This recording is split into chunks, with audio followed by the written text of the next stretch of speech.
जय हिंद फ्रेंड्स, मेरा नाम अजीत सिंह और आप मेरा ये यूट्यूब चैनल देख रहे हैं दद्दा की खरी खरी। मैं ना आपको 4-5 साल पुरानी एक सच्ची घटना सुनाता हूँ। हम अपने गांव में, वहाँ डिस्ट्रिक्ट गाजीपुर में कुछ बच्चों के साथ काम करते थे और हम वहाँ उनके लिए रोज़गार मेले लगाते थे, जिससे कि हमारे इलाके के जो बेरोजगार बच्चे हैं उनको रोज़गार मिल सके। ऐसे हम बहुत सारी एक्टिविटीज़ अपने वहाँ करते थे। और हमारे एक दोस्त थे हैं जो कि एक आईटीआई चलाते थे, तो उनके यहाँ भी अलग अलग ट्रेड्स के बहुत सारे बच्चे तैयार होते थे। तो अब मान लीजिए आपने भाई आईटीआई कर ली, अब आपको आगे एम्प्लॉयमेंट चाहिए, तो उसके लिए हम उनके लिए ना जॉब मेला ऑर्गेनाइज करते थे, ट्रेनिंग्स ऑर्गेनाइज करते थे, ये सारे हम काम करते थे। तो मेरे एक मित्र थे जो कि लार्सन एंड टूब्रो एलएनटी में इंजीनियर थे और बॉम्बे में पोस्टेड थे। तो एक दिन उन्होंने मुझे फ़ोन करके बोला कि यदि आप गांव के बच्चों को लार्सन एंड टूब्रो कंपनी में एज अ कंस्ट्रक्शन वर्कर अगर आप उनको भेजें तो बहुत अच्छा रहेगा।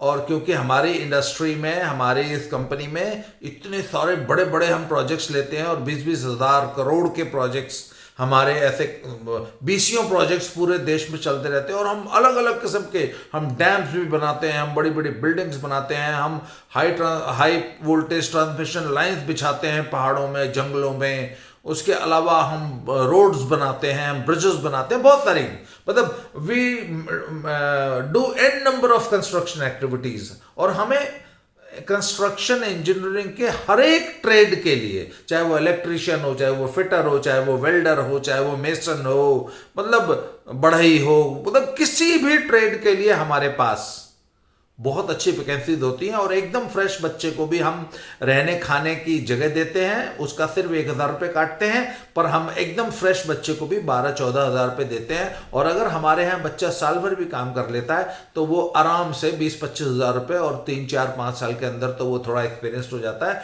तो उसकी सैलरी 30-40 हज़ार रुपये भी हो सकती है। और हमें अब एजुकेशनल क्वालिफिकेशन भी कुछ नहीं चाहिए, मतलब हमारे यहाँ तो 5वीं पास बच्चा भी अगर आ जाए और उसको किसी भी ट्रेड में हल्का सा भी अगर स्किल है, अच्छा अगर स्किल नहीं भी है तो भी आप हमारे पास भेज दीजिए। हमने स्किल डेवलपमेंट के लिए इंस्टीट्यूट खोल रखे हैं। तो लार्सन एंड टूब्रो कंपनी ने देश में जगह जगह पर construction engineering skills development schools खोल रखे हैं। मुझे याद है एक स्कूल उनका मुंबई में पनवेल के पास है, एक स्कूल उनका कोलकाता में से करीब 60 किलोमीटर दूर है। और ऐसे जब मैं उनके साथ काम कर रहा था तो 10-12 इंस्टीट्यूट्स ऐसे थे जिसमें वो, अच्छा उन इंस्टीट्यूट्स में क्या है, एकदम फ्री ट्रेनिंग देते हैं वो। और सिर्फ ट्रेनिंग नहीं देते, बाकायदा 3 महीने की ट्रेनिंग है। और उस 3 महीने की ट्रेनिंग में वो आपको अपने हॉस्टल में फ्री रहना, फ्री खाना और फ्री ट्रेनिंग। और जैसे ही आपने वो 3 महीने की ट्रेनिंग कंप्लीट की तो वो तुरंत आपको साइट पे भेज देते हैं और द वेरी नेक्स्ट डे आपकी सैलरी स्टार्ट हो जाती है। तो हमको लगा यार ये तो बहुत गोल्डन अपॉर्चुनिटी है। तो हमने ना अपने गाजीपुर जिले में जगह जगह जो है यूथ के मेले लगाए, उसमें सैकड़ों यूथ्स आते थे, हम उनको तैयारी कराते थे कि हाँ बेटा तुम जाओ काम करो। फिर वो आईटीआई वाले जो मेरे मित्र थे उनके इंस्टीट्यूट के स्टूडेंट्स आते थे, हम उनको एनकरेज करते थे। बहुत सारे ऐसे बच्चे होते थे जिन बेचारों के पास मुंबई तक जाने की टिकट नहीं होती थी। तो मुझे याद है हमने क्राउड फंडिंग करके बहुत सारे बच्चों की टिकट्स अपने पास है। मुझे याद है एक बार हमने साहब इसी तरह 8 बच्चों का एक बैच तैयार किया और बनारस से उनको मुंबई जाना था, मुंबई से फिर मुंबई उतर के उनको पनवेल जाना था, वो लोकल पकड़ के, और लोकल में वहाँ पे the principal was waiting for. मैंने कहा मेरे गांव के 8 बच्चे आ रहे हैं और आप प्लीज़ उनको आ रहे हैं, आप भेजिए, आपका बच्चा था हमारा बच्चा। तो अब हुआ कि मुंबई जाना था उनको, तो मुंबई के लिए रिजर्वेशन नहीं मिल रहा था।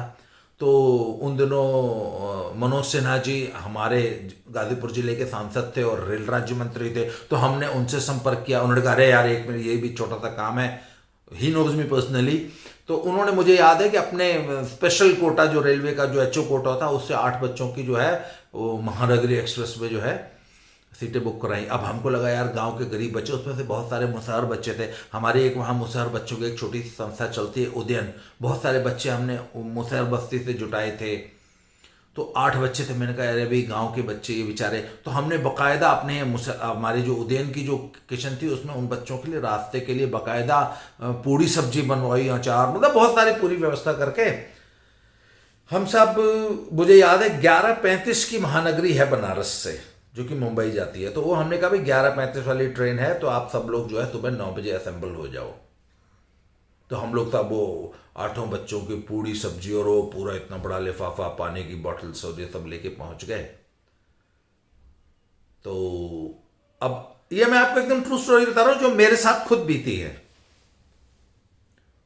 तो पहले तो ट्रेन जाने का धीरे धीरे टाइम हो रहा है, 11 बज गए, उसमें से 4 लड़के पहुंचे, 4 अइबे नहीं किए।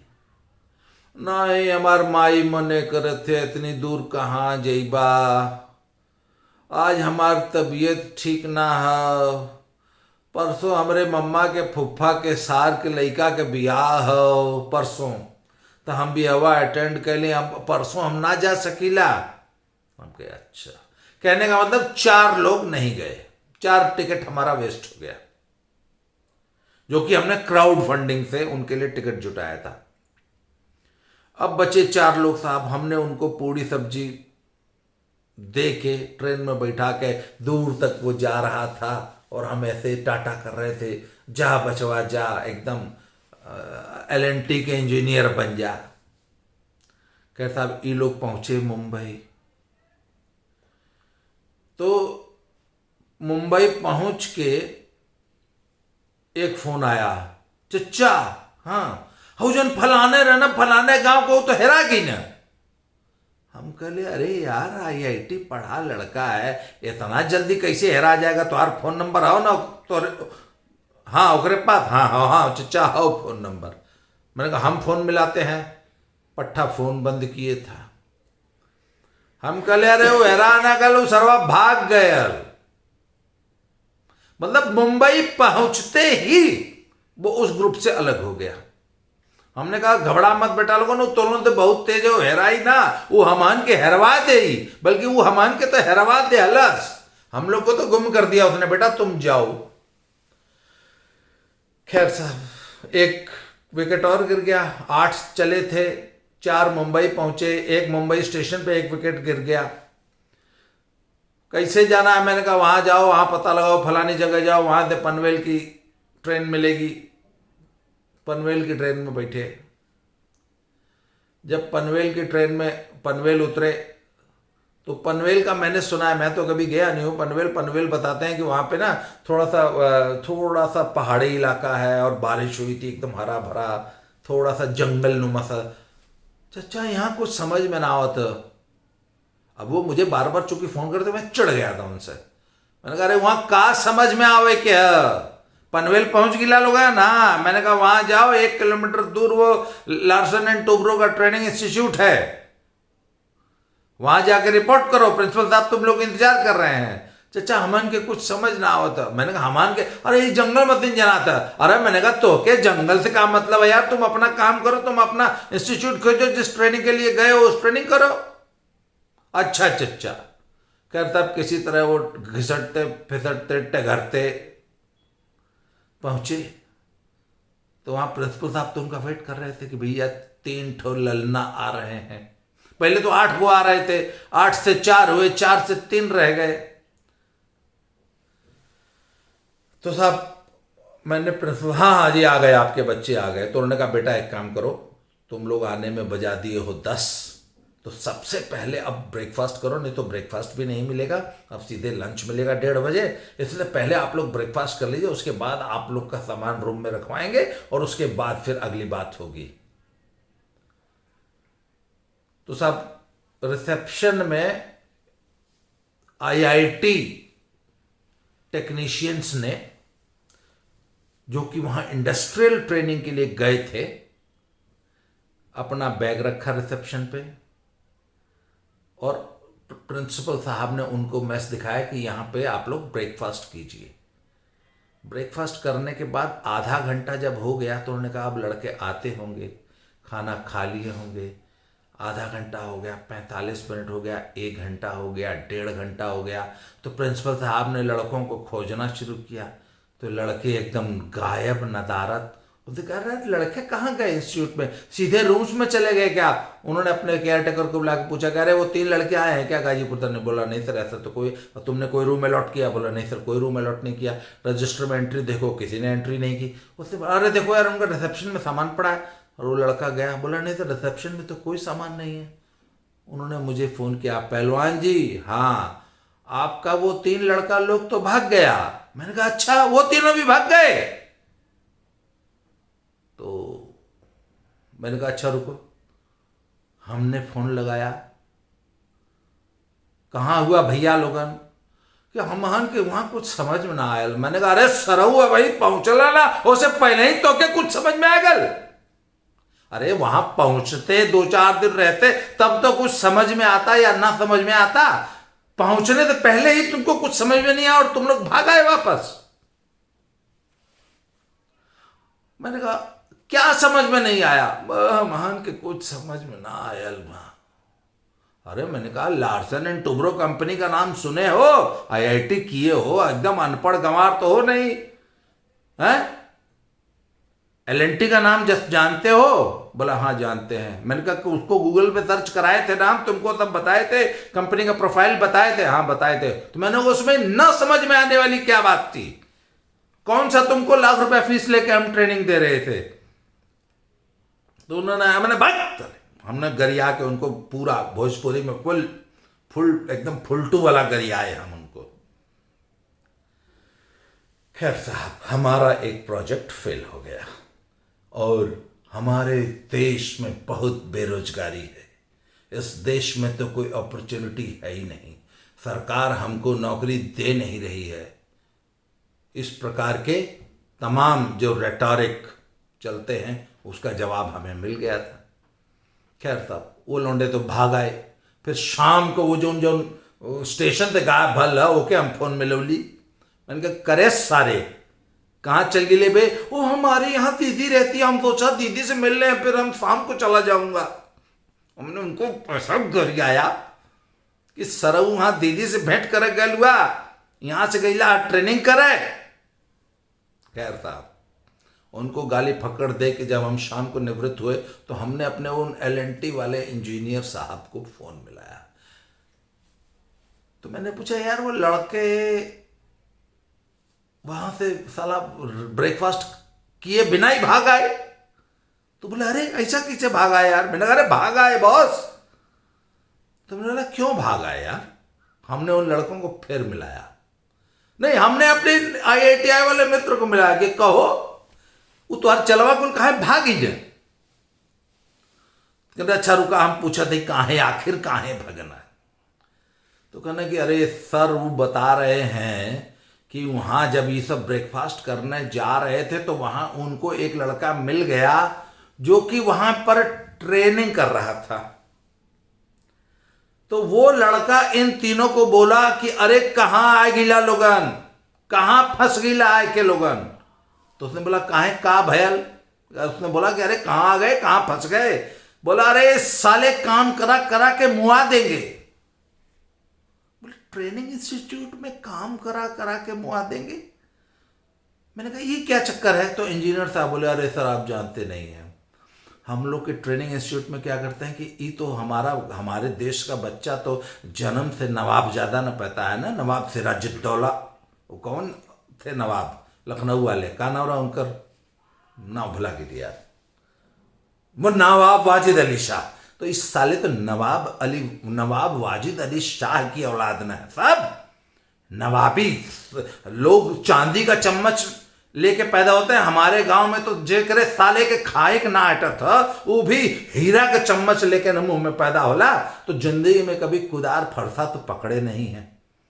तो इनको काम करने की बिल्कुल भी आदत नहीं होती है। मतलब 1 सेकंड भी ये इंडस्ट्रियल मेहनत नहीं कर सकते, इतने सुकुमार होते हैं। और कहते हैं हमारा तो भैया रोज का काम है, हम तो 1 लाख करोड़ रुपए की इंडस्ट्री चला रहे हैं, हमें तो मालूम है ना कि हमारा जो लेबर घर से चल के आता है तो उसको काम करने की कितनी आदत होती है और कितना बड़ा अव्वल दर्जे का हरामखोर कामचोर होता है। तो कहते हैं हम इसी इंस्टीट्यूट में उनको थोड़ा थोड़ा काम करने की आदत डालते हैं कि अरे हथौड़ा पकड़ना तो सीखो, इतना हैवी इक्विपमेंट तुमको वहाँ हैंडल करना है तो उस हैवी मशीनरी को हैंडल करना सीखो। तो कहते हैं हम यहाँ उन बच्चों को थोड़ा सा वो जो हार्डवर्क वहाँ जाके साइट पे उनको करना है उसकी आदत ही नहीं रहेगी तो यहाँ क्या करेंगे। तो हम इन 3 महीनों में एक तरह से उस हार्डवर्क के लिए इनका इंडक्शन कराते हैं। तो उतना तो नहीं, पर हम कोशिश ये करते हैं कि शुरुआत में 5-10% और धीरे धीरे 3 महीने का जब तक कोर्स कंप्लीट होता है तो इनको 25-30-40% तक श्रम करने की आदत पड़ जाए। उसके बाद भी जब हम साइट पे इनको भेजते हैं अपने, तब भी हम वहां जानते हैं कि ये नई भर्ती आई है तो इसको पूरा हैवी लोड नहीं डालना है। तो पहले 3 महीना हम इनको बड़ा स्लो लेके चलते हैं। बकायदा इनको दे आर ईयर मार्क्ड, इनके हेलमेट का रंग अलग होता है, इनकी वर्दी का रंग अलग होता है, जिससे सुपरवाइजर्स को और इंजीनियर्स को मालूम होता है कि ये नई भर्ती आई है, इसको 3 महीने थोड़ा सा लाइटली लेके चलना है, इसको थोड़ा सा लाइट काम देना है, इस पे ओवरलोड नहीं डालना है, इससे 100% मेहनत नहीं लेनी तो भाग जाएगा साला। नवाब वाजिद अली शाह की औलाद में है, भाग जाएगा। तो इसलिए हम उस हार्ड वर्क के लिए इनको थोड़ा थोड़ा प्रिपेयर करते हैं। और हम जितने लोगों को प्रिपेयर करते हैं, आधे इसी इंस्टीट्यूट से भाग जाते हैं, आधे में से भी जो है वहां पहुंचते हैं उसमें तो भाग जाते हैं। मतलब अगर हम 100 लड़कों को इंस्टीट्यूट में तैयारी कराते हैं तो मुश्किल से 10 इंडस्ट्री में टिकते हैं। वाजिद अली शाह की 90 औलादें काम छोड़ के भाग जाती। इतने सुकुमार होते हैं, इतने निकम्मे, हरामखोर और कामचोर होते हैं सब। ऊपर से चिल्लाते हैं सरकार हमको रोजगार नहीं देती, इस देश में कोई अपॉर्चुनिटी नहीं है, उधर एलएनटी जैसी कंपनियां झक मार रही हैं कि हमको वर्कर ही नहीं मिल रहा। तो फिर साहब यही नवाब सिराजुद्दौला और नवाब वाजिद अली शाह की कुछ औलादें आजकल पंजाब से हवाई जहाज चढ़ के ना 25-50 लाख रुपए खर्च के कनेडा जाती।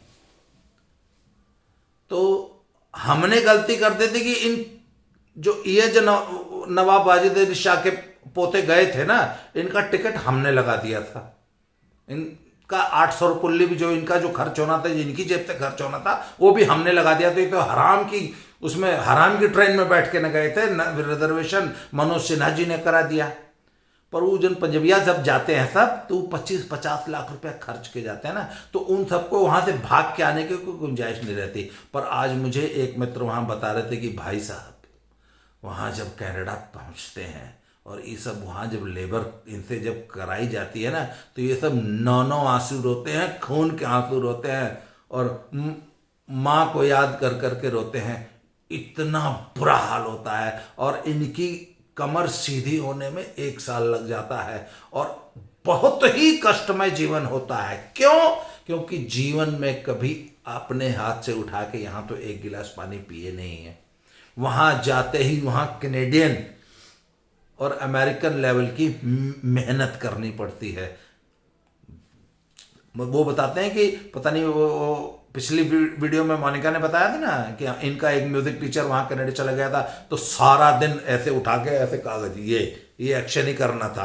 कहते भैया ये एक्शन 5 मिनट तो हो सकता है, मैं सारा दिन हारमोनियम तो बजा सकता हूँ पर मैं ये एक असेंबली लाइन पर खड़ा होकर कागज नहीं उठा सकता सारा दिन। मैं तो कहता 1 घंटे में भाग आया था।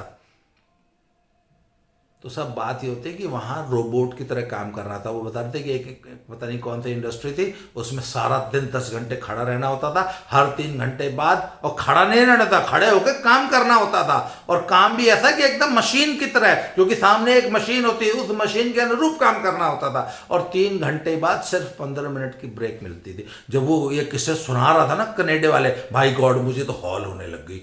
मैंने कहा वहाँ 3 घंटे में इतना काम करा लेते हैं? मैंने कहा यार मैंने तो सारी जिंदगी में साला 57 साल का हो गया, आज तक इतना काम नहीं किया जितना ये साले 3 घंटे में करा लेते। मैंने कहा ना बाबा ना, कान पकड़े, हम तो साले को नाम भी न लें। तो भैया now I am addressing the parents, उन पेरेंट्स को मैं एड्रेस कर रहा हूं जो अपने बच्चे को कनेडा भेजना चाहते हैं 25-50 लाख रुपए खर्च के, और वहाँ पे सेटल होने और पीआर और या और आपको भी बुला लेंगे। भैया अगर आप अपने बच्चों को भेजना है ना, तो सबसे पहले तो उनको हाड़ तोड़ मेहनत करने की प्रैक्टिस यहाँ से करा के भेजो। उनको यहाँ 3 साल ऐसी मेहनत कराओ कि वो कनाडा की इंडस्ट्री, कनाडा की सोसाइटी में उस मेहनत के लिए मेंटली और फिजिकली इमोशनली तैयार हो जाएं। वो एक लड़का बता रहा था कि रात को 3 बजे सोता हूँ और सुबह 7 बजे अलार्म फिर बज जाता है। इतनी मेहनत के लिए अपने बच्चों को तैयारी करा के फिर कनेडा भेजो अगर भेजना ही है तो, नहीं तो वहाँ आपके बच्चे खून के आंसू रोते हैं। ये इतनी लंबी स्टोरी सिर्फ इसलिए सुनाई कि यार अबुल तो भेजो मत, हमारा ही देश बहुत अच्छा है, यहाँ किसी चीज़ की कमी नहीं है। अगर भेजते हो ना भाई मेरे, तो उनको थोड़ी सी परिश्रम की, मेहनत करने की, सारे काम अपने हाथ से करने की आदत डाल लो। और उसके लिए, उस टफ लाइफ के लिए पहले खूब तैयारी कराओ। खूब मेहनत करने वाला अगर आपका बच्चा हो जाए तब भेजो, फिर उसको इतना ज़्यादा कष्ट नहीं होगा। आज के लिए इस वीडियो में इतना ही। बहुत बहुत धन्यवाद। बहुत जल्दी अगले वीडियो में अगले किसी टॉपिक के साथ फिर से मिलते हैं। Thank you very much.